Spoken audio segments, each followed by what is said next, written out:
Hey, what's up, YouTube? My tool tubers, how are y'all? Today it is nighttime right now. And instead of spending time with my wife, I came to spend time with all of y'all. Now, real quick, if you're interested in learning how to make these, it's very, very simple. Anybody can do it with minimal tools, minimal time, and what I always like, minimal effort.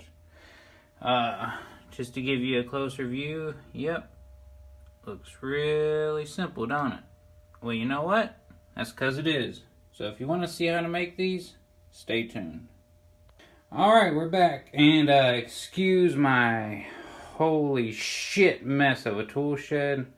I've actually been putting together a riding lawnmower in my spare time. Got it running, got everything going, but you know how it is when you're working on something. You grab something, you throw it back. So this all needs to be cleaned up, but we're going to make do with what we got. The whole premise of this video, you don't have the money, or you don't want to spend the money on a $20 tool holder, which you'll see. I should be popping up a picture right there. Why waste your money on that little bitty piece of shit? It's probably going to break anyways when you could build these. And we're going to get into it. This is what you're going to need. You're going to need one drill. I have two because I don't like switching back and forth between a drill bit and a driver. I'm going to be using this T25 driver that won't focus in. Hey, whatever. It's a T25 driver. You're going to need screws. The shorter the better, depending on the wood you use. I like these T25 headed screws because they don't strip out very easily. What else? You're going to need some PVC. Depending on what you're trying to put in there, depends on the size of your PVC. I happen to have 3/4 laying around the shop, so we're going to use a 3/4. Works great for pliers. It works great for let's go down. Screwdrivers. But not all pliers. I mean, you get these big round thingamajiggers, nippers, and they don't go down all the way. I don't like that. Depends on the application. Be fine if you're putting it on a wall in a box, your lid's gonna hit. Or you got pliers with the big ass handles. Don't go down all the way. These are what I meant to grab. The big ass handles that barely fit in there at all. So, measure what you're going to be putting in there as far as the screwdrivers, the pliers go. And pick your PVC or conduit. Sometimes conduit's a little cheaper. As long as it's some polyvinyl piping, it'll work. Measure your shit you're going to be putting in there. Pick the right size. Especially when you start getting into bigger wrenches. The main thing you want to measure is your width right there. And that is because you've got to get a piece of PVC big enough that you can slide in there when you make your slit, turn it, and it holds down. What else? PVC, screws, drill bits. You need two. You need a little bitty one, basically for drilling pilot holes in this 1x4 that don't split. And then you need one big enough to make a hole for the head of your screw. Whatever screw you're using. If you want to use a little bitty finishing type screw, you don't need as big of a drill bit. 1x4, 1x6, 2x6, 2x12 for all I give a shit. But you need some slab of wood. Whatever you got around the house is what I suggest. Also, something people don't look into very often, but wooden pallets are great. And sometimes you can find some really nice wood on wooden pallets. Oak is used a lot of times. Depending on your part of the country, whatever wood is cheaper, you know. Get those out of there. You need some PVC cutters to, guess what? Cut your damn PVC. These are already pre-cut because I'm trying to make this video in a timely manner. Hopefully less than 20 minutes. Tape measure. I don't know what these are doing here. Don't need those. I shouldn't say that. You should always wear your eye protection. Great. Alright. Sawzall. If you're doing the wrenches, you need some sort of sawzall. Jigsaw. Let's say you don't have a sawzall or a jigsaw. I guess an angle grinder would probably work with a cutting blade.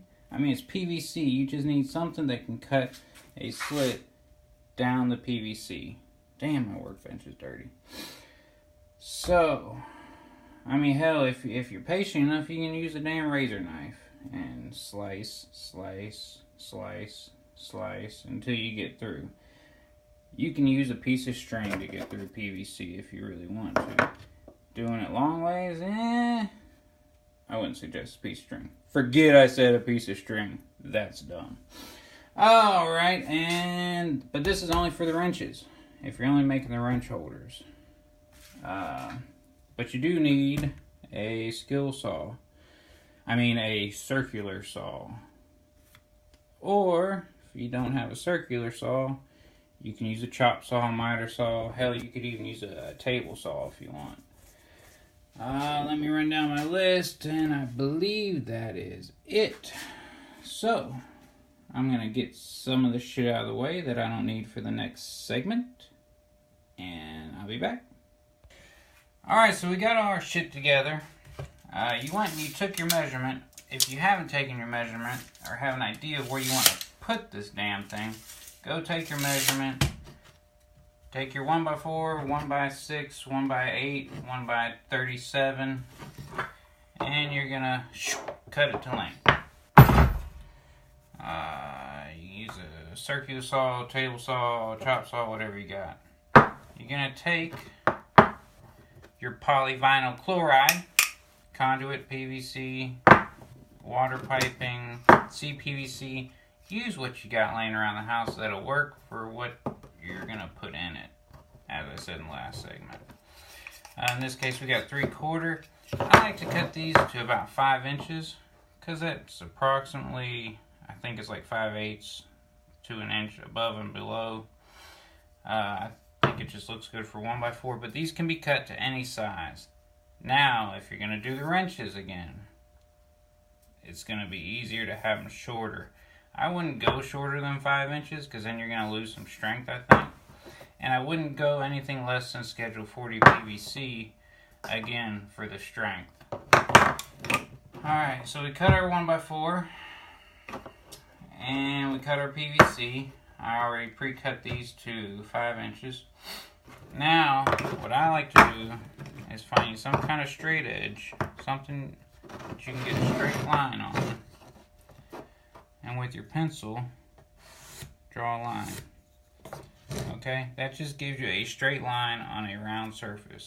It can be pretty difficult to get that, because if you take your measurement without putting you a line on there, you make you a mark here, you make you a mark here, and you think you're straight until you drill your hole. Then you're all, I mean, once you drill your hole, you really see it. Depends how OCD you are. These first holes are nothing more than to allow a screw to get to the back of it. But you make your mark. I like to go, I think it was 1 1/4 inches on those ones. 1 1/4 inches from the top. And 1 1/4 inches from the bottom. I think looked good on a 5-inch piece.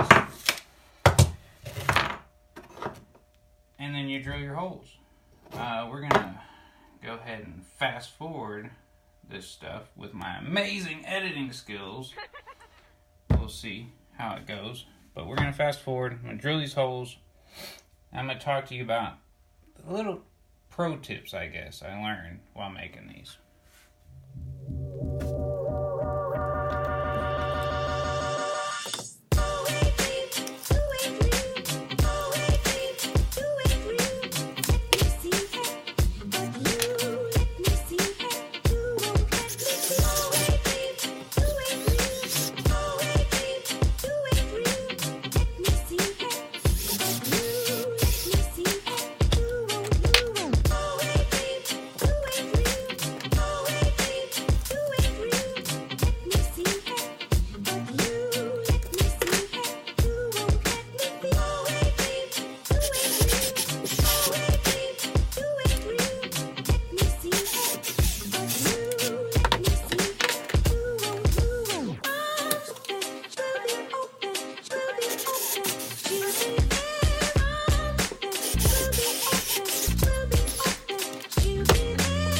Alright guys, we got our 3